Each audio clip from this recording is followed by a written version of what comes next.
Good morning dear students, welcome to today's class. In this class we will be studying the same concept, unitary method, but you will be aware of exchange rates. Okay, in this class we are going to solve unitary method problems but based on exchange rates. Okay, now let us proceed with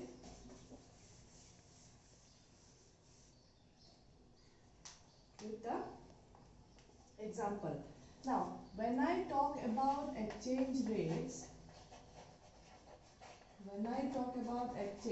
what I mean, in our country, we use rupee as money, right?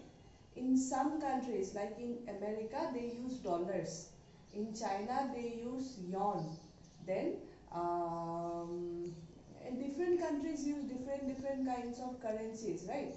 So, exchange rate is nothing but the money you get when you exchange, the money you get when you exchange money of other countries.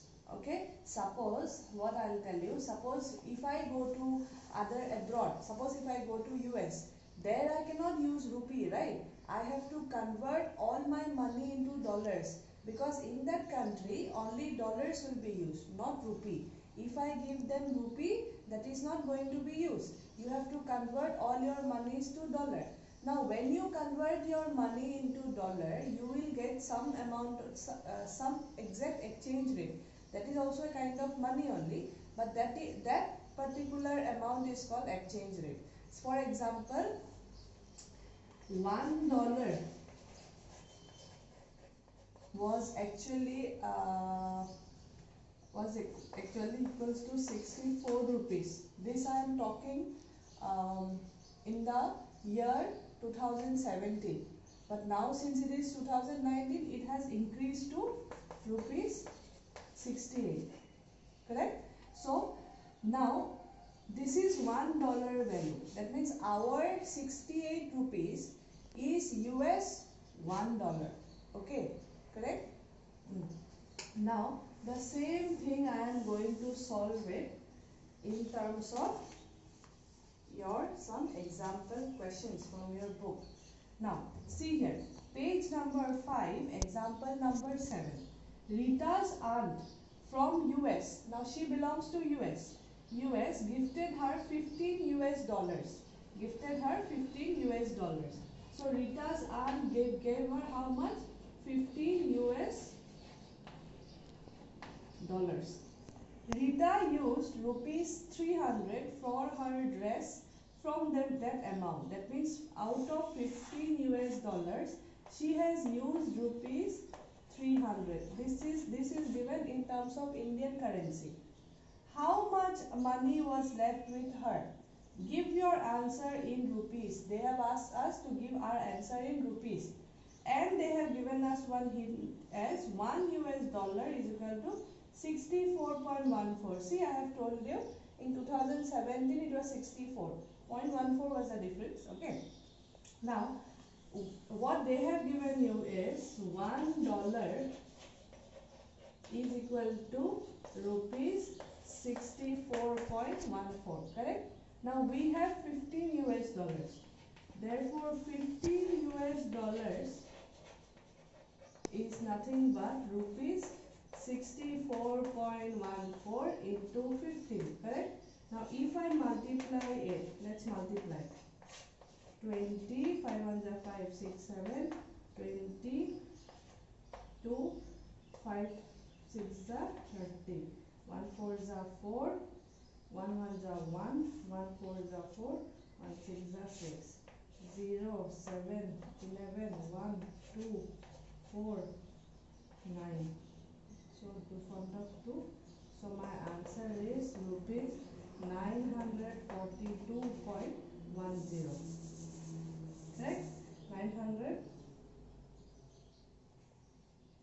962.10. Okay. 64.14 into 50. 5 4s are 20. 2 5 6, 7, 5 4s are 20, 0, 2, 5 6 are 30, 31, 32. 1 4s are 1 4s are 4, 1 1s are 1, 1 4s are 4, 1 6s are 6. So 0, 11, 1, 2, 4, 5, 6, 9. Yes, that is rupees 962.10. So now you got this in terms of rupees. So what was given before? She spent rupees 300 for her dress. So I will minus rupees 300 from this one. Minus 300. So what I get? 0, 0, 2, 6, 6, 2. So she has 662 rupees with her. So how much money was left with her? 662.1 money was left with her. Give your answer in rupees. We already got this answer in rupees. So this is the way you have to solve it. First you have to convert that particular money to our Indian currency, and then you have to proceed according to the question that we have asked. Okay. Now we are going to solve one more question from your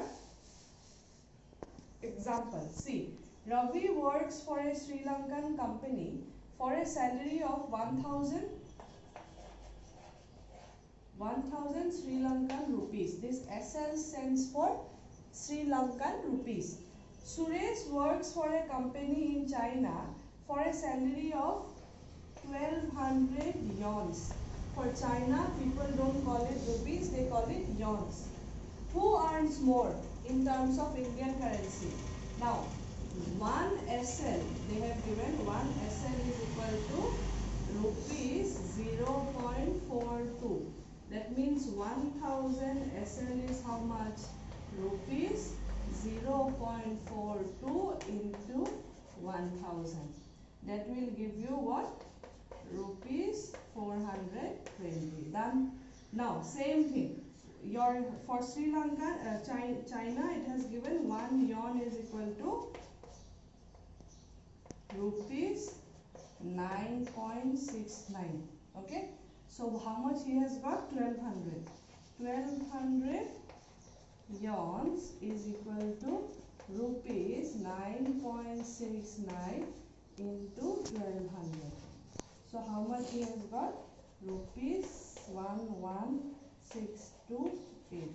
See, he has got 420 and he has got 11,628. So definitely Suresh has more money than Ravi. Obviously, because this is a very small amount compared to this one. Yes or no? So in this way you have to solve this exchange rate problems. Okay, that is given in your book, and try to solve the same kind of problems from your workbook. Page number 1 to 4. You kindly solve those workbook questions, and then only you will understand how to proceed with these sums. If there is any problem, do let me know. Okay. Thank you, students. Thank you so much.